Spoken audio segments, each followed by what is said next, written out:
बड़ी खबर है। उत्तराखंड बीजेपी कार्य समिति की बैठक इस वक्त जारी है और इस बैठक में बीजेपी के 1500 कार्यकर्ता मौजूद हैं। 10 पोलिंग बूथ अध्यक्षों को पार्टी ने सम्मानित किया है।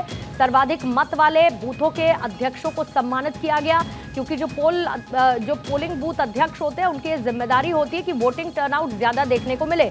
ऐसे में यहां पर कार्यकर्ता तो मौजूद रहे, लेकिन सबसे ज्यादा जहां पर जिन बूथ्स पर वोटिंग हुई और उसकी जिम्मेदारी जिनको दी गई थी, जो अध्यक्ष थे, उनको इस दौरान सम्मानित किया गया है। 10 पोलिंग बूथ अध्यक्षों को पार्टी ने इस दौरान सम्मानित किया। यह कार्यक्रम आयोजित किया गया जिसमें बीजेपी के 1500 कार्यकर्ता मौजूद रहे। हरीश मेरे सहयोगी इस पर और ज्यादा जानकारी के साथ इस वक्त जुड़ चुके हैं। हरीश, एक तो इस बैठक का एजेंडा भी बताइए और इसके साथ जिन्हें सम्मानित किया गया उनकी तरफ से योगदान किस तरीके से नजर आया वोटिंग टर्नआउट को लेकर उन पर्टिकुलर बूथ्स पर जहां की जिम्मेदारी इनके पास थी।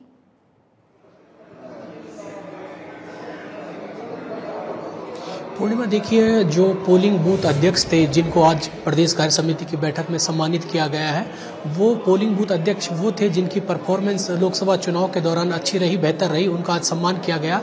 इसके अलावा 2 प्रस्ताव बीजेपी प्रदेश कार्य समिति की बैठक में लिए गए। पहला ये प्रस्ताव रखा गया कि जो यूसीसी है, समान नागरिक संहिता है, उसको लेकर के यहाँ पर प्रस्ताव रखा गया है, जो राज्य स्थापना दिवस यानी कि 9 नवंबर से पहले प्रदेश में लागू होगा। इसके अलावा जो उत्तराखंड के 5 सांसद हैं, उन्होंने सीएम पुष्कर धामी और उनकी पूरी टीम को, कैबिनेट की टीम को, उनको अभिनंदन किया, धन्यवाद दिया कि पूरा यूसीसी से पूरे देश में प्रदेश का नाम हुआ है। पहला राज्य है उत्तराखंड जहाँ से यूसीसी की शुरुआत हुई है।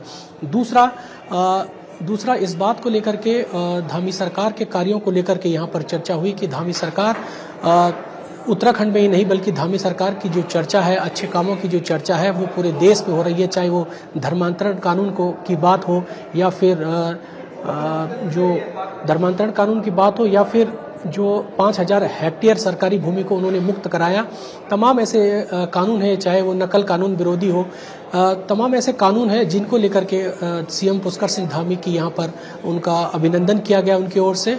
इसके अलावा जो यूसीसी, मेन फोकस यूसीसी पर रहा। यूसीसी को लेकर के सरकार एक बेहतर कानून लेकर के आई है। इसको लेकर के सभी 5 सांसदों ने और जो कार्यकर्ताओं हैं उन्होंने पुष्कर सिंह धामी का सम्मान किया, अभिनंदन किया।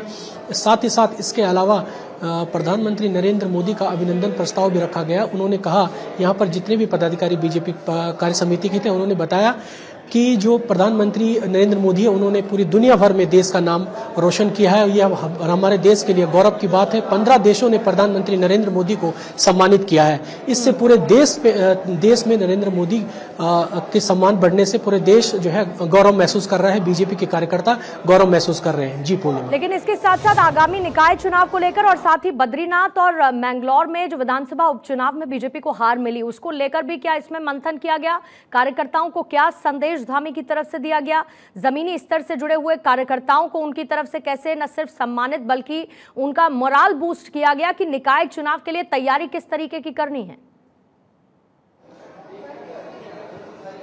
पूर्णिमा, बिल्कुल जमीनी स्तर के जो कार्यकर्ता है बीजेपी के, उनको लेकर के यहाँ पर भी चर्चा हुई है ताकि मंगलौर और बद्रीनाथ विधानसभा वाली गलतियां रिपीट न हो। इसको लेकर कर भी बीजेपी के कार्यकर्ताओं को दिशा निर्देश दिए गए, किस तरीके से चुनाव के दौरान काम करना है, सरकार की जो योजनाएं हैं उनको किस तरीके से ले जाना है, गांव-गांव तक कैसे पहुंचाना है।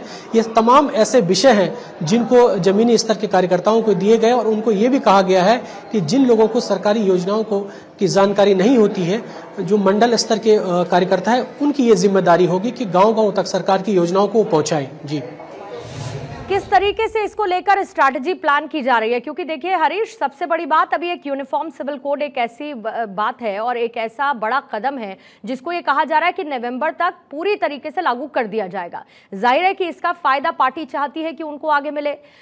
किस तरीके से डोर टू डोर जनता तक लाई गई योजनाएं और नेशनल पर्सपेक्टिव में लिए गए फैसले, फिर चाहे वो 370 हो या इसके अलावा और तमाम फैसले जो पार्टी ने राष्ट्रीय स्तर पर लिए हैं, जनता तक उसको पहुंचाने के लिए कैसे स्ट्रैटेजाइज इस वक्त किया जा रहा है?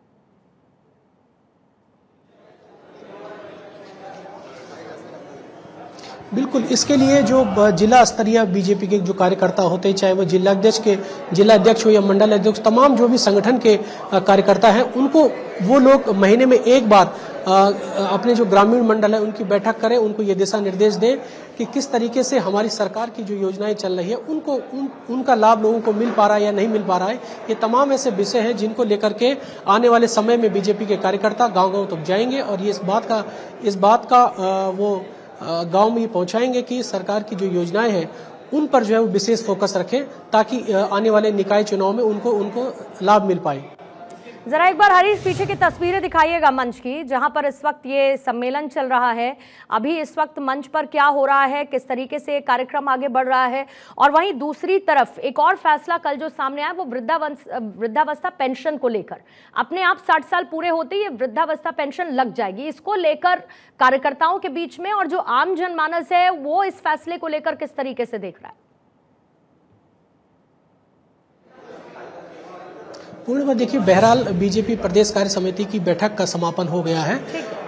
जो भी यहाँ पे प्रदेश के पदाधिकारी थे उन्होंने समापन किया और इसके अलावा जो वृद्धा पेंशन की बात हो, मैंने पहले भी जिक्र किया कि वृद्धा पेंशन की बात हो या नकल कानून हो, तमाम ऐसे जो भी ऐसे उत्कृष्ट कार्य धामी सरकार के नेतृत्व में किए गए हैं उनको लेकर के सभी कार्यकर्ताओं ने मुख्यमंत्री पुष्कर सिंह धामी का आभार व्यक्त किया, उनका स्वागत किया।